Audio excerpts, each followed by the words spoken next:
ma communication se propose de réfléchir à la notion d'imaginaire social et en particulier à un imaginaire social singulier, celui de la dernière demeure, à partir d'une légende que je vais résumer brièvement et dont on peut voir une des formulations à travers, par exemple, ces articles de presse. Donc, c'est toujours un peu la même histoire. Il y a 5 ans, donc dans un temps indéterminé et en même temps qu'il inscrit dans une forme d'actualité, une princesse russe est morte à Paris en léguant toute sa fortune, 1 million de dollars, 5 millions de francs ou d'autres sommes toujours faramineuses, à celui ou celle qui garderait son cercueil de verre pendant 365 jours et 366 nuits. Bon. Cet énoncé était bien sûr un canular, mais ce n'est pas le plus important. Ce qui fait tout l'intérêt de cette histoire-ci, c'est que c'est l'une des toutes premières légendes contemporaines, légendes urbaines, identifiées comme telles par les folkloristes et les proto-ethnologues de la fin du XIXe siècle, et au moment où se restructure ce champ d'études. On peut ajouter que cette légende est toujours considérée aujourd'hui par les sociologues et les spécialistes qui s'intéressent aux légendes urbaines, en particulier en France, comme une origine et comme un tournant dans la compréhension de ce que de nouvelles légendes pouvaient surgir au creux du contemporain. C'est pas tout. Si nous connaissons cette légende, c'est parce qu'elle a circulé d'abord très très largement dans la presse. Vous en avez ici simplement 2 extraits découpés par des gens qui les ont envoyés dans des courriers, dont je vais parler juste après. Ces articles de presse, ont circulé très largement. Là, c'est simplement une circulation parmi d'autres aux États-Unis. Ça a circulé aussi très largement au Canada. En Europe, j'y reviendrai, en plus d'avoir essaimé dans la majeure partie du monde occidental, elle a aussi laissé des traces étonnantes de celles qui font le prix aussi des recherches en archives quand on est historien, des traces étonnantes dans les archives départementales.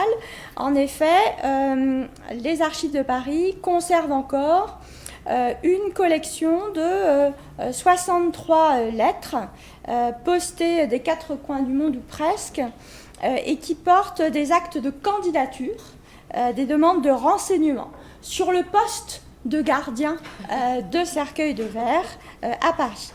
Ces 63 lettres ne sont que la partie émergée, ne sont que ce qui subsiste d'un envoi de courrier beaucoup plus massif et qui a nécessité la mise en place d'une procédure de conservation qui me semble tout à fait exceptionnelle de la part du bureau des inhumations du Père-Lachaise. Alors, pour donner une petite idée de la mesure, voici quelques-unes de ces lettres où vous voyez, pour donner une petite idée de la mesure du phénomène, disons que le bureau des inhumations du Père-Lachaise a conservé des lettres, des articles découpés dans la presse et joints à ces lettres, la plupart du temps agrafés, ainsi que quelques enveloppes, des cartes de visite pour certains, et puis la plupart du temps la traduction de ces lettres par l'institution. Ces courriers ont en plus ce caractère impressionnant de s'égrener de 1893 à 1937. Donc on a une légende qui a fonctionné sur la longue durée, même si l'essentiel des courriers concernés véritablement s'intéresse surtout aux premières années de diffusion de cette légende. C'est aussi une légende qui a suscité des courriers de provenance très diverses, essentiellement donc, des États-Unis, mais aussi donc, des courriers d'Europe occidentale, d'Afrique du Nord et puis donc d'Amérique du Nord de manière plus large. Et puis je dirais que c'est probablement un des critères de sélection et de tri de ces courriers. Les courriers que nous possédons encore sont des courriers lointains, la majeure partie en langue étrangère. Alors, pourquoi considérer cette légende, forgée à la fin du XIXe siècle, comme une des productions de l'imaginaire social? Et qu'est-ce que cette légende dit sur le fonctionnement de l'imaginaire social? C'est là où j'en viens à la façon dont, finalement, j'essaye de comprendre cette légende par rapport au colloque. Je vais commencer par ce qui est le plus évident. On peut dire que cette légende est une production de l'imagination, ce qui est finalement la définition minimale de l'imaginaire. On peut ici ajouter qu'il s'agit d'un canular, ce qu'on appellerait aujourd'hui une fake news, avec une actualité intéressante. À l'époque, on parlait plutôt de hoax, c'est le terme plus adapté, ce qui ne signifie évidemment pas que je considère que l'imaginaire social ou que la production imaginaire soit forcément de l'ordre du faux ou d'un rapport tronqué à la vérité. Cette production n'a pas d'auteur clairement identifié, même si un certain nombre de pistes ont été suivies à l'époque, puisqu'il y a eu une enquête sur les conditions d'émergence de cette légende. Et en fait, en l'étudiant de plus près, on se rend compte qu'elle a été en permanence reconfigurée, réagencée, ce qui fait qu'aujourd'hui, on peut véritablement dire que c'est une œuvre collective et en même temps individuellement réappropriée, refaçonnée, etc. Donc c'est une légende qui a très largement circulé dans la presse à partir de 1893, mais jusque dans l'entre-deux-guerres. Aujourd'hui, elle existe encore sous de nouvelles formes sur Internet. On peut dire que c'est un texte viral, en reprenant une des notions utilisées notamment par Ryan Cordell de viral text. C'est donc une légende produite et coproduite par un imaginaire collectif de plusieurs co-auteurs, ce que Ryan Cordell propose d'appeler des auteurs en réseau, network authors. Et donc, en ce sens, on peut dire que cette légende appartient à un imaginaire social au sens d'un imaginaire collectif, mais je ne voudrais pas non plus réduire la notion d'imaginaire social à celle d'un imaginaire partagé par une collectivité dont les limites, évidemment, sont difficiles à connaître. Alors, moi, ce qui m'intéresse plus, c'est que la notion d'imaginaire social implique que celui-ci joue un rôle majeur dans l'attribution du sens qu'une société donne à ce qu'il agit. Et donc, moi, ce qui m'intéresse dans l'imaginaire social, c'est de me dire que cet imaginaire social, c'est l'ensemble des grilles de lecture dont se dote une société pour comprendre le monde qui l'entoure et pour lui donner un sens. Ces grilles de lecture, ce sont à la fois des contenus, donc des opinions, des croyances, des préjugés, des règles, mais aussi des manières de faire, des manières de voir qui sont réglées et normées à une époque donnée. Et donc, cet imaginaire social, je l'utilise pour permettre de penser l'avènement de nouveaux possibles, de nouveaux pensables.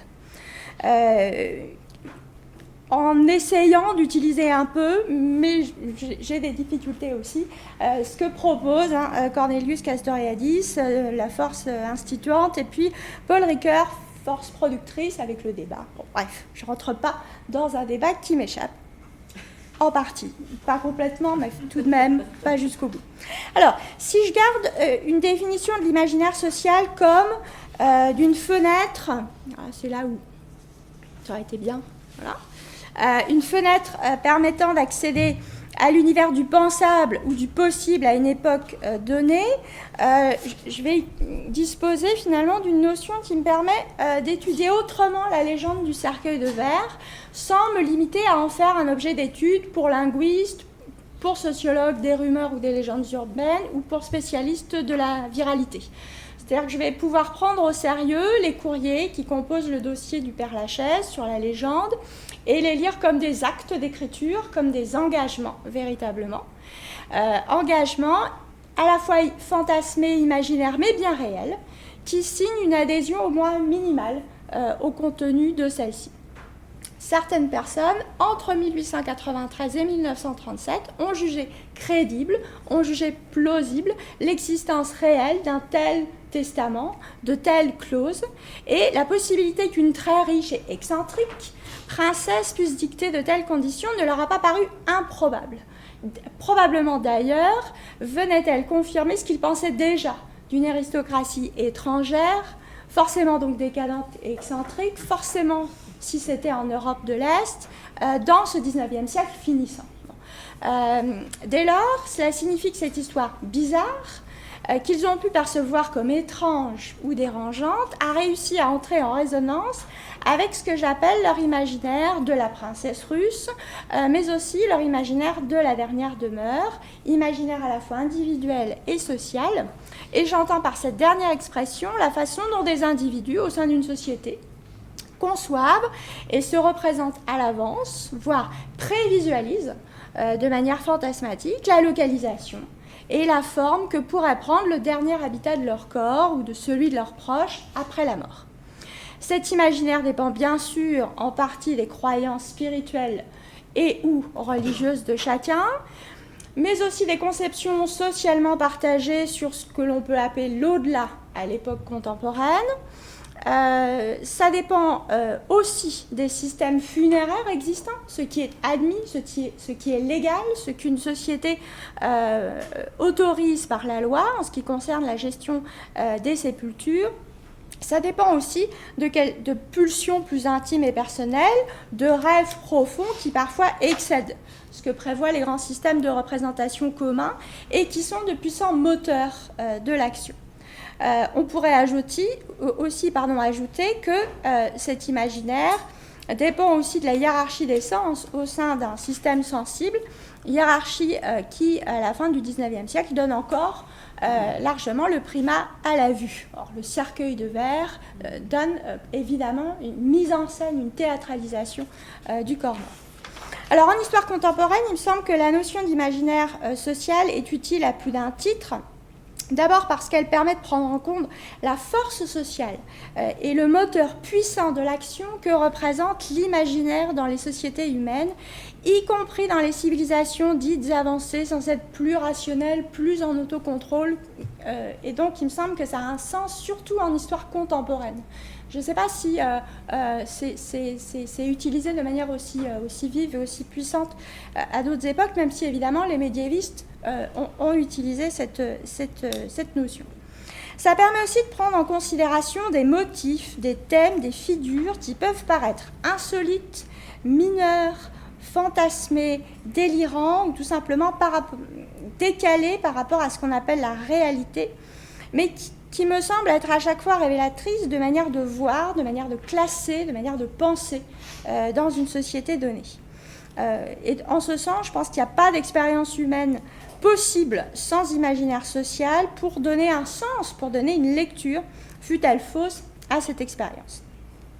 Alors, ici, je propose de concevoir la légende du cercueil de verre comme un des motifs qui vient enrichir, rencontrer, peut-être contrarier l'imaginaire de la dernière demeure, et comme un objet d'étude qui est suffisamment circonscrit pour pouvoir faire l'objet d'une étude précise de ses modalités de formation et de réception.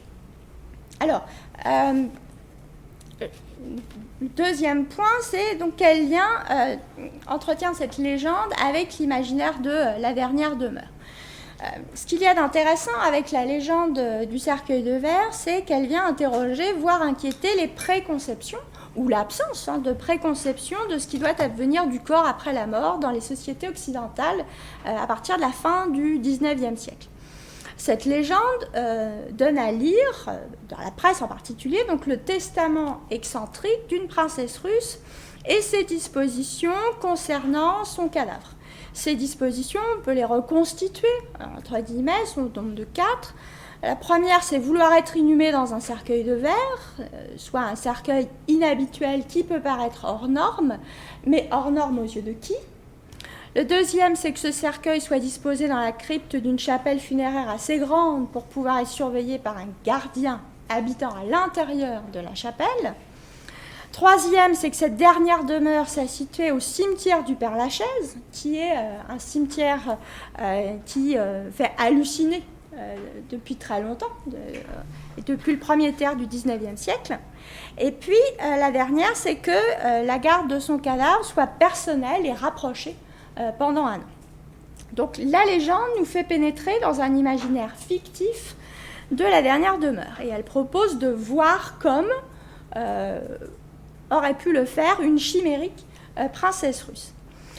Des indices peuvent faire comprendre que ce récit est incohérent, mais tout se joue au niveau de son interprétation. Or, c'est un contrat de lecture flou qui est en partie responsable de la mauvaise interprétation d'une partie du lectorat, qui a eu tout simplement envie de croire à une telle histoire. Et cette histoire n'est pas venue perturber les stéréotypes que ces lecteurs avaient sur l'aristocratie russe, par exemple, et la manière dont ils l'apercevaient à la fin du siècle. Et là, une citation de Paul Ricoeur qui m'a semblé entrer vraiment en collision avec ce sur quoi je travaillais. Paul Ricoeur, dans Histoire et vérité, disait « Peut-être quelques perles d'espérance sont-elles égarées dans la paille des faux espoirs ». On est ici dans c'est peut-être faux, mais on aimerait tellement que ce soit vrai. Bon. Dès lors, avec ces lettres, on peut trouver trois niveaux de production de l'imagination que distingue Paul Ricoeur et qui sont à l'interface entre le monde tel qu'il est et le monde tel que les sujets voudraient le voir. Et j'ai essayé d'utiliser un petit peu ces critères pour voir ce qu'on pouvait éventuellement en faire. Alors, le premier critère, c'est de dire que la fonction de l'imagination, c'est de permettre l'anticipation. Et ici, effectivement, on voit dans les courriers une espèce d'imaginaire de l'anticipation, un imaginaire qui schématise les moyens à mettre en œuvre afin de parvenir aux fins des lecteurs et qui peut se deviner à travers un certain nombre de procédures mises en place pour être choisies, pour garder le tombeau de la princesse. Alors je vais donner des exemples. Voici par exemple un premier courrier donc de Amos Russell Taylor, qui est originaire de Tomahawk dans l'Arkansas aux États-Unis et qui écrit un courrier au maire de Paris, et dans lequel il lui demande, c'est à la toute fin simplement du texte, de lui donner tous les renseignements dont vous pensez que j'aurais besoin de connaître afin de tenter l'aventure.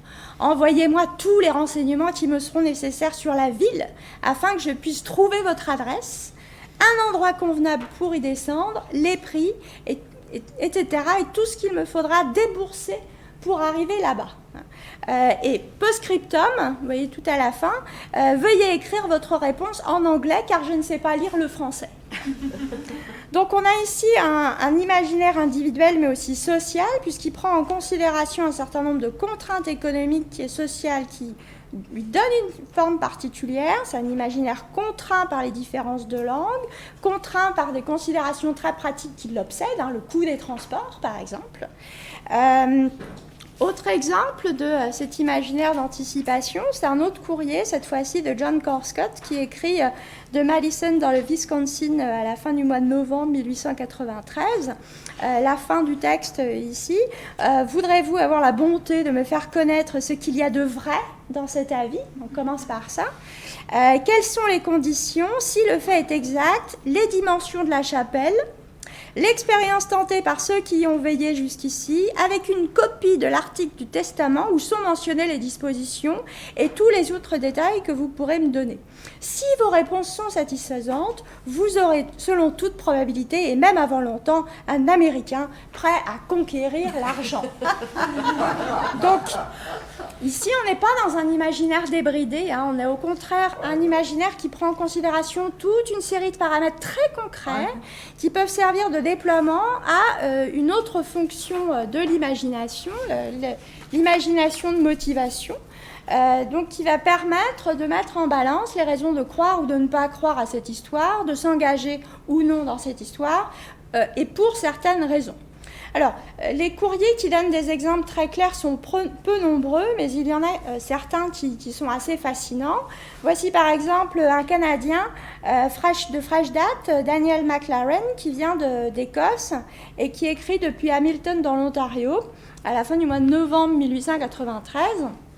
Messieurs, au cas où ce que dit l'annonce en question serait exact, on retrouve les mêmes modélisations, les mêmes doutes sur la véracité de l'histoire, je désire me poser comme candidat pour satisfaire, s'il se peut, aux vœux de son Altesse royale, la princesse. Celui qui vous écrit est par sa naissance et par ses ancêtres un Écossais des Highlands, mais il habite le Canada depuis un petit nombre d'années. Ayant été élevé et instruit d'après toutes les traditions et les préjugés de mon père, je désire éprouver la force de mes facultés mentales et de mes nerfs en essayant de gagner le legs de la princesse. Donc on retrouve dans le courrier le doute inaugural sur la possibilité réelle d'une telle aubaine, une mise en scène de soi en pro-chevalier, en valeureux Highlander, dont les motivations exhibées sont à la fois économiques, je veux gagner le leg, et aussi plus intime. Il y a une épreuve vis-à-vis du courage, un test de la filiation auquel il aspire, visiblement. Alors on est bien évidemment ici dans la construction d'une identité sociale acceptable et valorisante, mais aussi dans une forme de curriculum vitae, comme si donc, on était dans une lettre de candidature à un job qui est classique. Un autre courrier, plus étonnant, griffonné au crayon à papier sur les pages épaisses d'un petit carnet qui ont été découpées au ciseau mais un peu de travers. Il n'écrit pas dans le sens des lignes.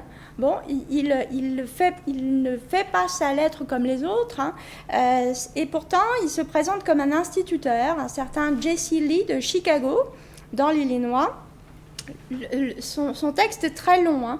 Maintenant, messieurs, je suis un homme pauvre et sans moyens pour voyager. J'ai longuement pensé à cette affaire et je me rends parfaitement compte de la gravité d'une telle entreprise. Toutefois, j'ai l'intime confiance de pouvoir terminer l'aventure avec succès, attendu que par principe et en raison de mes études, je suis un sceptique et ne crains point les morts, les fantômes, les diablotins, les esprits, etc. Assurer qu'une récompense aussi considérable que celle d'1 million de dollars sera un encouragement assez pressant pour faire taire des dégoûts qui seront le résultat d'une nécessaire réclusion, je vous ferai l'offre suivante. Si je réussis, je donnerai la moitié de la récompense pour être employé à telle œuvre charitable que précisera votre corporation.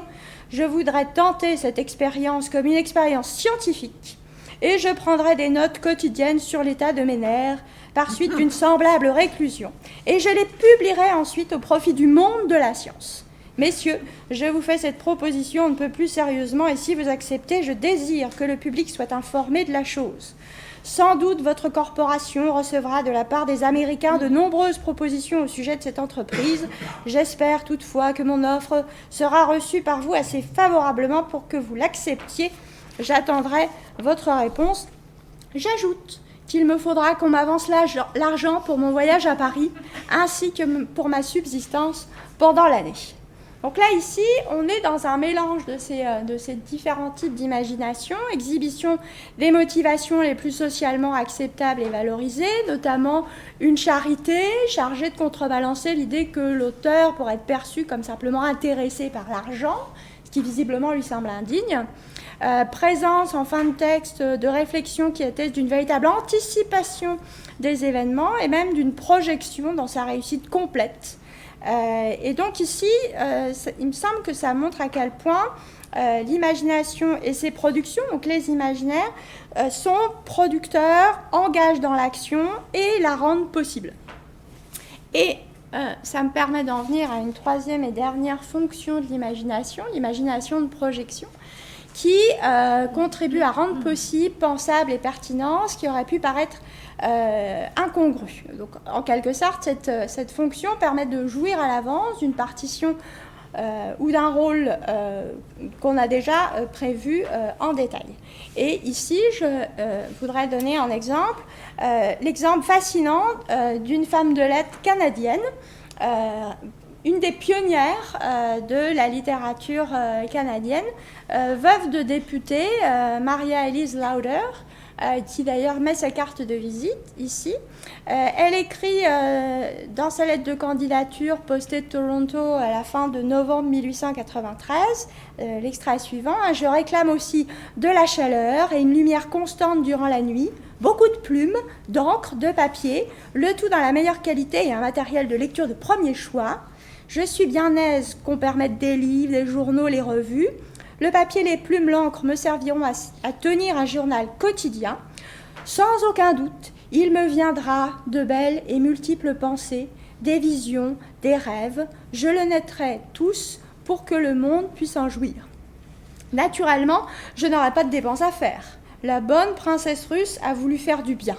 Naturellement aussi, la chapelle n'est pas souterraine, mais elle doit être obscure. Je demanderai de beaux et chauds tapis, etc., demander de la lumière, toute une série d'aménagements. Alors, remarquons, fait intéressant, qu'elle n'emploie même pas le conditionnel, mais le futur, indice d'une projection très forte vers un avenir qui lui semble résolument à sa portée.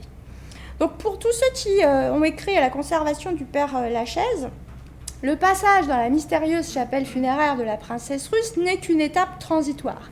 Elle ne peut pas être leur dernière demeure. Elle est la dernière demeure fictive de cette princesse. Évidemment, cette dernière demeure, au sens que nous avons défini, ne peut pas être objet d'expérience. Et elle ne peut qu'être anticipée et projetée. Toutefois, l'imaginaire possède la capacité de rendre possible et pensable ce dont nous ne pouvons pas avoir forcément l'expérience. Et elle donne véritablement la capacité d'halluciner. Il est intéressant de voir que tous ceux qui ont diffusé la légende, qui ont contribué à la produire, tous ceux qui y ont cru à des degrés divers, semblaient partager quelques représentations communes.